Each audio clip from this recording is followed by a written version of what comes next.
또한 이번 전쟁으로 인해서 나타난 것은 이 자원 전쟁이죠. 자원을 가지고 무기화가 될 수 있다는 것을 러시아가 전 세계에 확실히 보여준 것 같고요.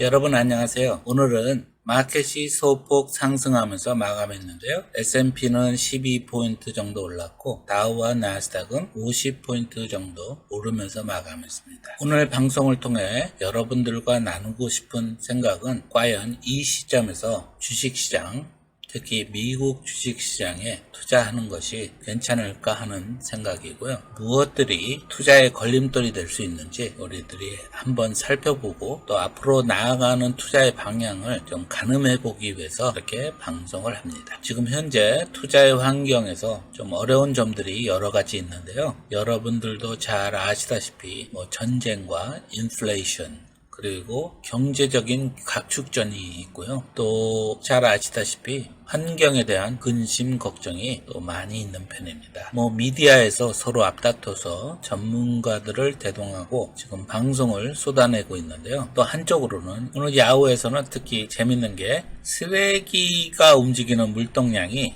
경기 침체를 나타나고 있지 않는 것 같다, 이렇게 하는 인터뷰도 있고요. 의견이 서로 각각 분분합니다. 그러면 여러 가지 현안들을 우리가 짚어보고 앞으로 우리가 어떻게 대처하면 좋을까 하는 생각을 해보는 시간인데요.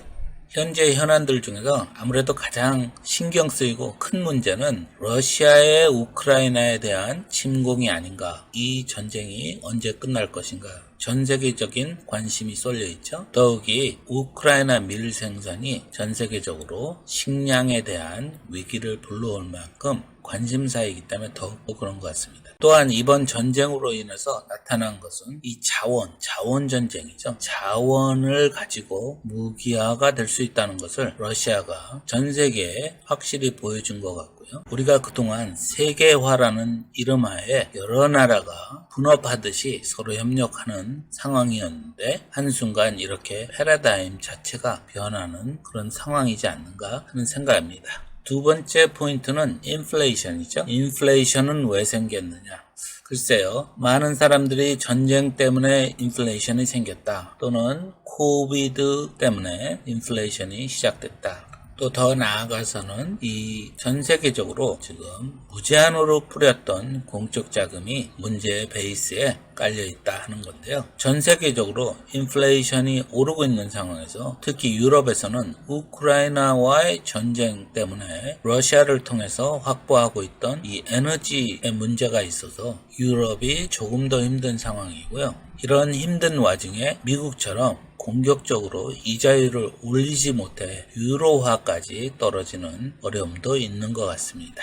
엊그제 나온 소식으로 러시아가 8월 말에 러시아에서 유럽으로 이어진 가스 파이프라인 점검을 하겠다고 3일 동안 하겠다고 하는 바람에 지금 유럽에서는 그동안 본 적이 없는 에너지 가격의 상승을 보고 있습니다. 이 차트는 유럽에서 현재 거래되고 있는 천연가스 1메가와트 아워의 단위로 거래되고 있는 프라이스를 보여주는 건데요. 2020년만 해도 20유로 하던 것이 불과 2년 만에 292, 거의 300유로가 아주 어마어마하죠. 이것은 그냥 상승이 아니라 폭등이죠. 폭등을 하고 있는데 물론 이런 폭등세는 유지되지 못하고 내려오겠지만 유럽이 무척이나 힘든 것 같습니다. 이 차트로 봤을 때 미국의 지난 100년간의 인플레이션입니다. 인플레이션이 아시다시피 전쟁 때, 2차 대전 전쟁 때 엄청난 인플레이션을 겪었고요. 또 80년대 초에도 엄청난 인플레이션을 겪었는데 그 뒤로 40년간 볼 수 없었던 인플레이션을 우리가 지금 겪고 있는 것입니다. 유럽의 차트는 히스토리가 그렇게 길지는 않지만 미국보다 더 가파른 상승을 하고 있고요. 그 이유는 미국처럼 인플레이션과 싸우기 위해서 이자율을 아주 공격적으로 올리지 못하고 있기 때문에 그것은 곧바로 달러의 강세를 보여줬고요.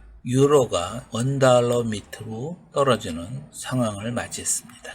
그러다 보니 수입하는 모든 것이 점점 더 비싸지겠죠. 그래서 유럽에 대한 인플레이션 전망치도 점점 오르고 있는 상황이고요. 달러 차트를 보시자면 1970년대 오일 쇼크를 지나서 1980년대에 있었던 인플레이션과 싸우기 위해서 연방준비위원회에서 20%에 가까운 이자율을 급격하게 올려서 달러가 정말 말도 안 되게 강했었는데요.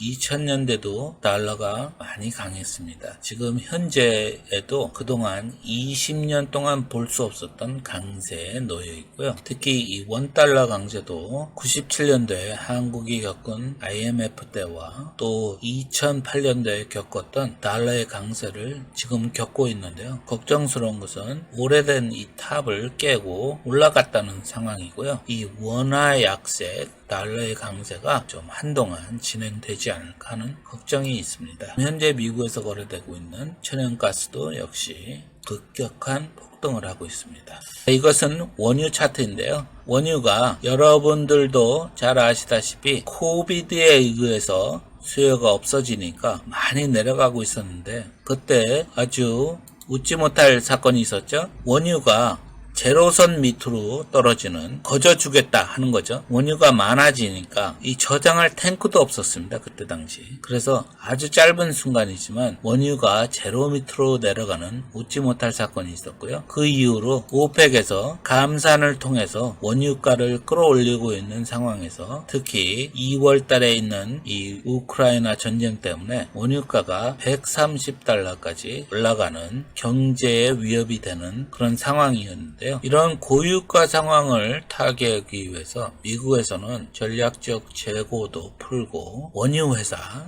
정유 회사를 미국 대통령이 막 공격하는 잊지 못할 일도 있었고요. 또 바이든 대통령이 사우디로 날아가서 원유 증산을 부탁이라기보다 요구일 수도 있었을 거예요. 오펙에 증산을 부탁했는데 바이든이 얻어온 것은 10만 배럴을 증산할 수 있다 하는, 그것도 9월달부터 할 수 있다 하는 웃지 못할 뻘쭘한, 대통령으로선 뻘쭘한 상황이 됐었는데요. 어찌됐건 그 사이에 원유가 내려와서 90달러를 깨고 밑으로 내려왔었는데 바로 오펙에서 감산을 할 수 있다 하고 발표를 해버리는 바람에 원유가 90달러 위로 바로 올라가는 그런 상황입니다. 이렇게 여러 가지 요인으로 인플레이션이 올라가는 상황이고요. 또 한 가지 짚고 넘어가야 되는 것이 기후변화죠. 기후변화가 그동안 오랜 동안 이 전문가들의 경고가 있었는데요. 기후의 변화가 정말 사실로 나타나고 있습니다. 세계 곳곳에서 홍수와 가뭄, 특히 물난리가 있죠. 이 캘리포니아에는 아마 물 때문에 인구가 줄어야 되지 않나 하는 생각이 들 정도로 물 때문에 받는 고통이 극심해지고 있습니다. 유니세프에서도 2030년쯤에는 7억 명이 물이 모자란 곳에서 살게 될 것이라고, 2040년까지는 아이들 넷 중에 하나가 이 물이 정말 귀한 곳에서 살 수밖에 없는 이런 상황이 될 것이라고 예측을 하고요. 물이 충분하지 않는다는 것은 곧바로 식량이죠. 식량 수급에도 문제가 많이 생길 거라고 하는 것이죠.